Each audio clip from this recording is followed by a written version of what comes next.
everybody. Welcome to Land and Sea. I'm Jane Adey. A special show for you this week from 20 years ago that profiles an American couple with a somber wartime connection to this province. Here's former host Pauline Thornhill.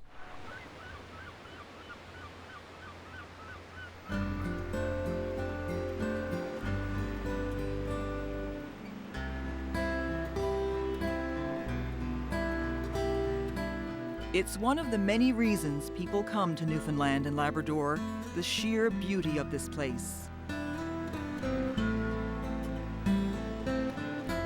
The vastness of the ocean, the sound and smell of it, the color and character of the people who live near it. It's all part of what attracted Dick and Ruth Ellsworth to Newfoundland. It's why they bought this 100-year-old home in Mabberley near Bonavista. There's a breeze coming up. Thank goodness. The Ellsworths are Americans. They live in Vermont.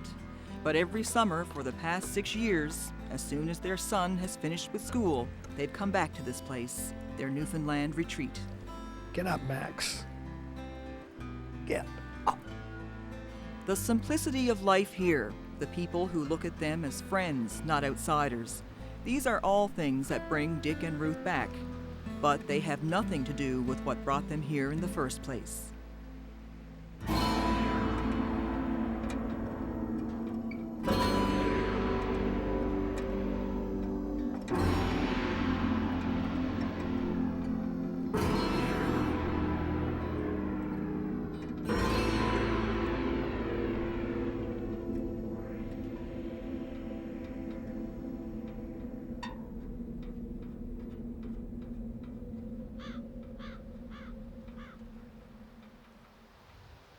A mountaintop near Burgoyne's Cove, not an hour's drive from Mabberley, is littered with the wreckage of a staggering plane crash.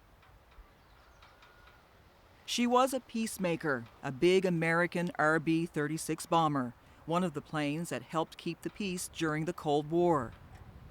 It was 1953. The Peacemaker was working her way home to South Dakota.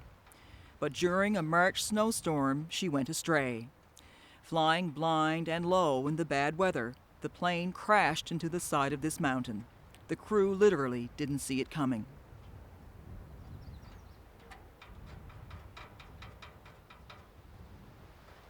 "23 men died that day. One of them was an American Air Force Brigadier General, Dick Ellsworth's father. I was out delivering papers. I had a paper route. And I came back home from delivering my papers, and I took one look at my mother and said, I knew something was very wrong. I said, what's wrong? And she told me that there had been an accident. My initial reaction when Mother said that there'd been an accident, I went into the washroom and threw up. I mean, I remember that clearly. After that, it was fine. It was sort of a numb period in your life.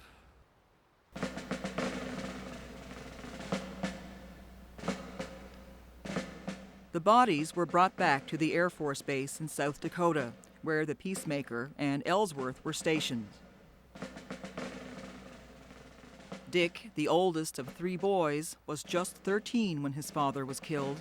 He remembers a funeral of statesman standards. All the Air Force generals were there, and the President of the United States was there, and I remember meeting him and talking with him and that kind of thing. Because of all the pomp and ceremony and everything that went with it, with the renaming of the base and all that, it was a couple of day affair leading up to the funeral service itself. President Eisenhower renamed the South Dakota Air Base the Ellsworth Air Force Base in honor of Dick's father, Brigadier General Richard Ellsworth, the young man who'd risen through the ranks during World War II with the respect of all those around him, dead at 43.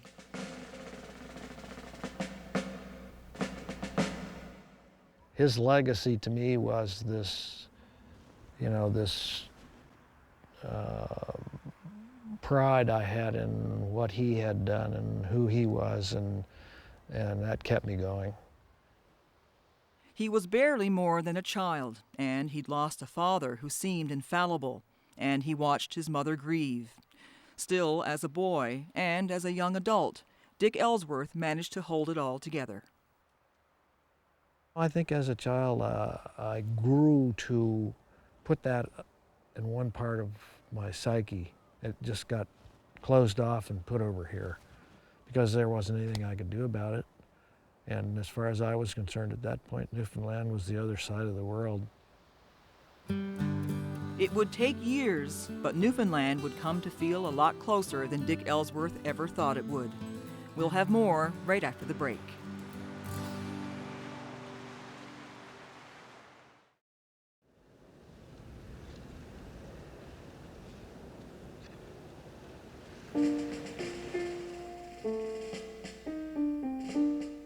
After his father's death, Dick Ellsworth went on to join the Air Force himself. He spent 6 years in the service and flew a fueling tanker during the Vietnam War.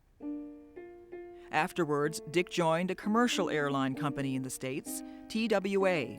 He flew with them for more than 30 years, often over that far-off place called Newfoundland. I always look down, try to, distinguish some landmarks that I was really kind of unaware of until I actually came here. I didn't know very much about the place. I did land in St. John's one time for fuel. That was the only time I got here prior to my coming up. He told me about it. He told me about flying over Newfoundland all of those years and looking down on the island and seeing it as this big rock sticking up out of the ocean and saying that yes, someday he would like to go there. But we really did not entertain a trip here until we were invited. That invitation didn't come till more than 40 years after the disaster. The Search and Rescue Unit in Gander, the first on site the night of the crash, was planning to erect a monument on the mountain in memory of the 23 men who perished here. The daughter of one of the original rescue team wrote Dick and invited him to come. As fate would have it, the letter was lost in the mail.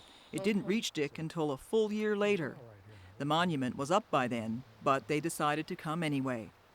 It was 1996, and for the first time, Dick Ellsworth made that trip up the mountain. Ruth and their youngest son, Tobin, were with him. First of all, the trail was poorly marked, and it took us a while to find it. And the walking up the hill was sort of a thought-consuming process. But once you crested the hill, it was just amazing. It was just, there aren't words to describe it because it's really beautiful spot. And here's all this wreckage that had been there for so long. It was just, I don't have the words to describe it. Just amazing. He was very, very quiet. And we left him alone. And he wandered all over the site and took a very long time to take it all in.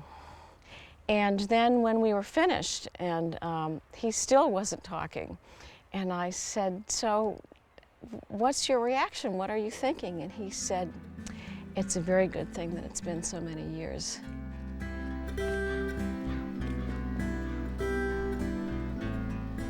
Dick's made many trips up the mountain since. Today, it's just him and Tobin, exploring what's now familiar territory.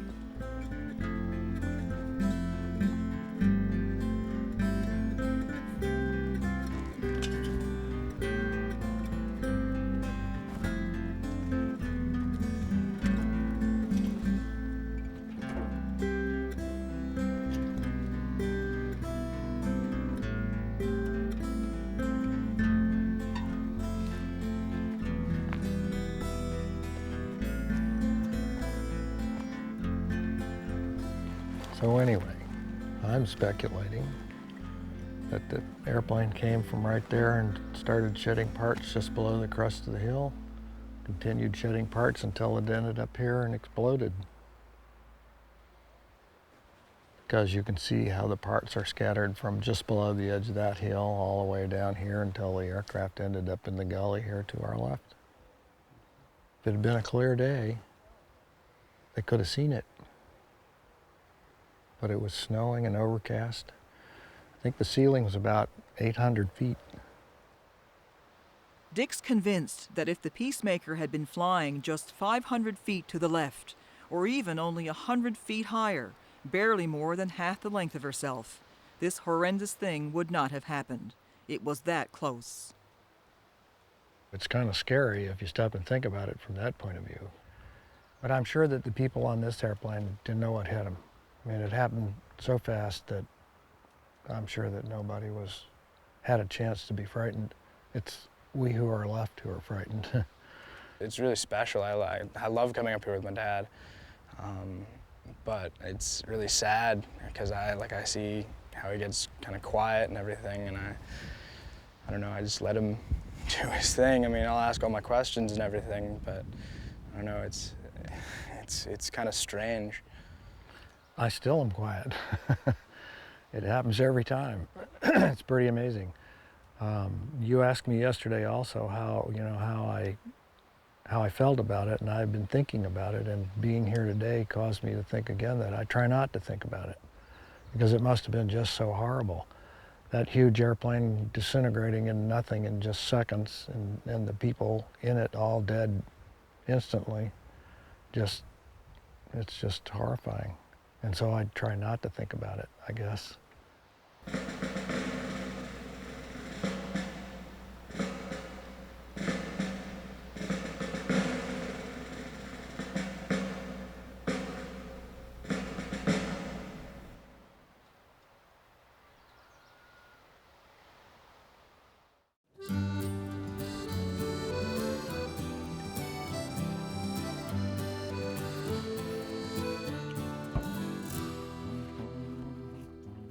In a photography studio in St. John's, there's another man who's taken a keen interest in the Peacemaker. Bill Harris is a Newfoundlander. He lost no relatives in the crash. He doesn't even know Dick Ellsworth. But for more than a year now, Bill's been a guardian of the site. He's always been an aviation buff and has a fascination with this province's military history. You can see that in his work. So when he and a buddy stumbled upon the Peacemaker site a few years back, he was awestruck. When I got up there and I seen the crash site and the mountain all over the place, and then the backdrop of the beauty of Newfoundland, I mean, you can see right up to Random Island there, and all up to Ireland's Eye, right across Trinity Bay. It was just beautiful, breathtaking. Yet down below you, there was a scene of destruction and death. Just incredible. Bill went back many times. He photographed everything, including the monument search and rescue place there in '93, a slate-covered base bearing a plaque and a propeller from the Peacemaker reaching toward the sky.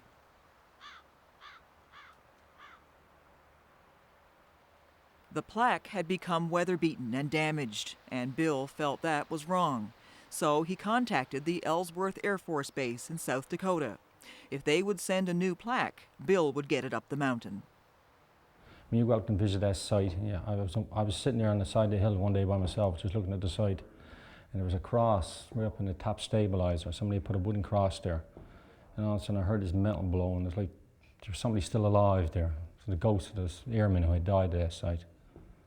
It was beautiful, yet unreal at the same time.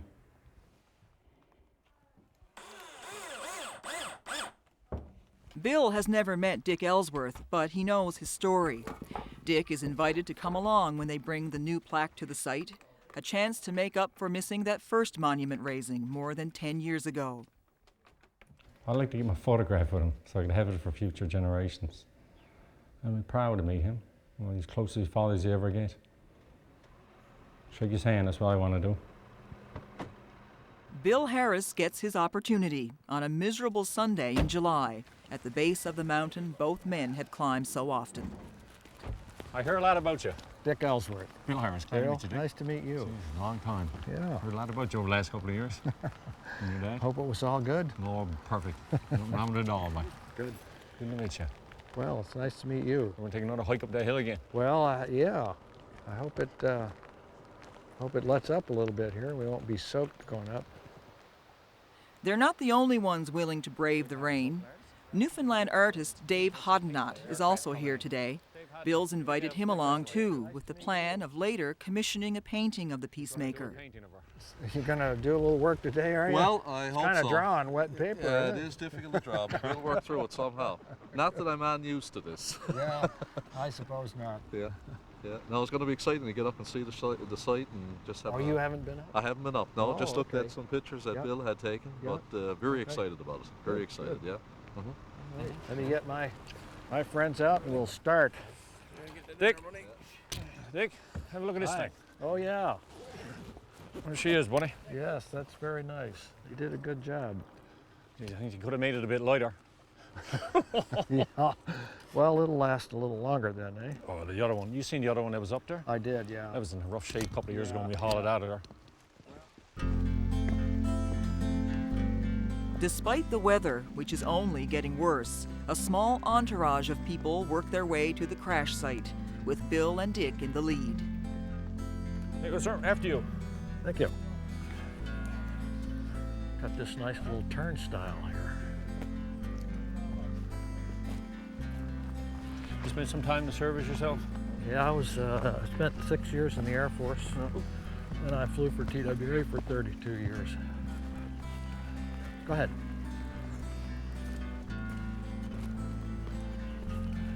I'm after being up here half a dozen times now.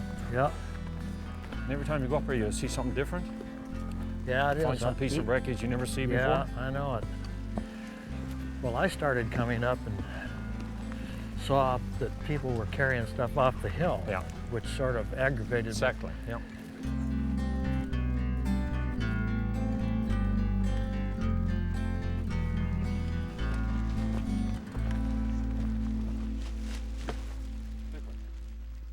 Getting the new plaque up here is no small feat. It's solid brass and weighs over 50 pounds. That's a heavy load even on a nice day. And getting it here from the air base in South Dakota wasn't easy either. No, let me start her first. Bill Harris was over a year making the arrangements. He was on the phone to military historians for months. And when they wanted to see what needed replacing, Bill lugged a generator up the mountain, drilled the old plaque away from the base of the monument, and sent it down. It's time and energy most people would never have invested, especially if they had no emotional connection to this place. But for Bill, it seemed the only decent thing to do. Mission accomplished. Where's Kev at? Give us a shot. What's up, Dick? Come on, we get a picture together, buddy.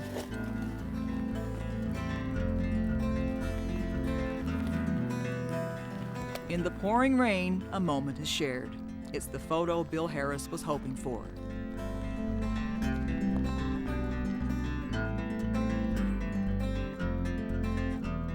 And this is the painting Dave Hodnott was hoping for.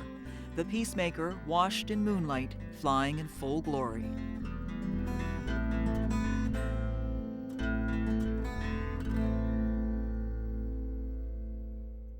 Something rang true to Dave the day he saw the wreckage, especially with the weather so poor, so similar to what it was like the night the Peacemaker met her fate, making military history on a mountaintop in Newfoundland.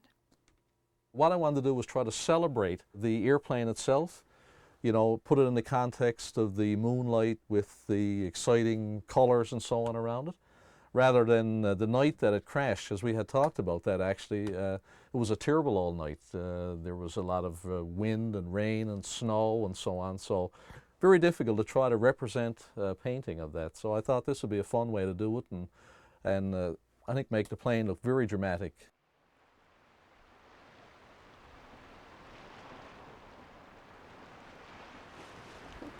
This is Frank's store. When Dick and Ruth Ellsworth first came to Newfoundland, it was all about his dad's death. Now it's about so much more. That's Rex's store. I get up in the morning and I make a pot of coffee and I read a book and just watch the whales and enjoy the early morning, and we may go for a walk or a hike, or we'd go fishing when we could, or we just go walk on the beach or just enjoy ourselves for a couple of months. And it's just such a completely different atmosphere that it's really a vacation.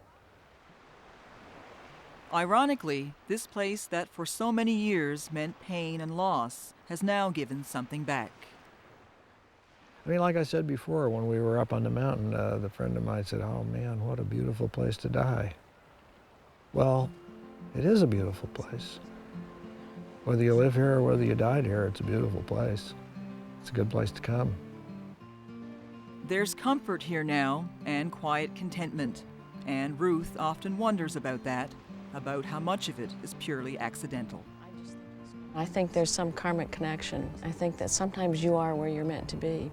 And when we came here, we felt as though we were meant to be here.